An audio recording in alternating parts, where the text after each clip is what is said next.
mbola iverenantsika eto ihany moa mahakasika izay dian'ny filoham-pirenena tany iosy zay afaka fotoana fio fa mbola hotoizantsika amin'izay fanatanterana ny fifidianana izay hatrany vaovao antsika. Everiny mpahay lalàna imbiky anakile fa tokony mandray lesona tamin'ny lasa isika amin'izao fotoana izao amin'ny fanomanana ny fifidianana. Ho an'ity mpahay lalàna ity dia tokony ao anatin'ny fitandremana sy fifanarahana no hanomanana ny fifidianana mba hialana amin'ny fiverimberena ny krizy. Ny fifidianana mifototry ny krizy samihafa teto amin'ny firenena ka everiny mpahay lalàna imbiky anakile fa tokony mandray lesona tamin'ny lasa isika amin'izao fotoana izao amin'ny fanomanana ny fifidianana. Ho azy dia tokony ao anatin'ny fitandremana sy fifanarahana no hanomanana ny fifidianana mba hialana amin'ny fiverimberena ny krizy. Raha mikasika ny fifidianana no resako zany a, fifidianana kominaly no resahana zany a, dia tsara ihany amin'ny ankapobeny mba hanindrina mazava fa tokony mba handray lesona atsika amin'ny zavatra nisy hatrizay ka ina moa na tonga ny koronta teto amitsika, tonga ny krizy teto amitsika, dia io fandehanana sy ny valin'ny fifidianana io ihany. Ka noho zany raha ohatra ka dia tapitry ny krizy zay tamin'ny 2009 ka tamin'ny 2014 iny ka dia vena hoe hita amin'ny republique vaovao amin'izao fotoana zao dia tokony tandremana tsara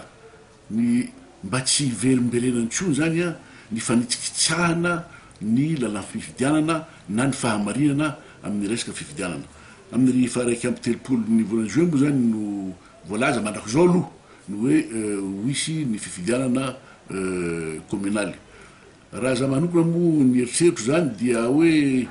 tokony voalohany indrindra zany tena démarche consensuelle mihitsy tokony fanarahan'ireo zay mpanao politika zany a ny amin'ny hoe ny daty zay anaovana azy a sy ny lalàna zay mifehy ny fifidianana mba tsy hoisy lera fa aveo zany a ny fanomezantsiny. Nefa moa zany efa vafixe moa iny satria misy ihany koa moa zany ny matery ny fanjakana satria zadino fa isika ihany no efa manometsiny hoe tsy tafipetraka ny haute cour de justice satria ny sénat tsy mbola tafapetraka. Noho zany misy fahamehana ihany zany amin'ny fanaovana ny fifidianana kominaly mba zahoana metraka ny sénat, mba zahoana metraka na dia fa lasa ary fempotoana ny mikasika ny haute cour de justice. Ina moa natolazako hoe tokony nandrasina aloha zany a ny fanaovana ny fampihavana pirenena satria everina fa anatin'io fampihavana pirenena io zany a no fanarahan'ny be sy ny maro zany a mikasika ny fepetra rehetra, mikasika ny andinin-dalàna rehetra mba hizotra araka an'izay tokony ho izy zany a ny fifidianana fa tsy hoisy tsony zany a ny contestation na fidinana arabe indray a ka hivelona indray ny krizy zay efa nampahantra atsika matroka ankehitriny.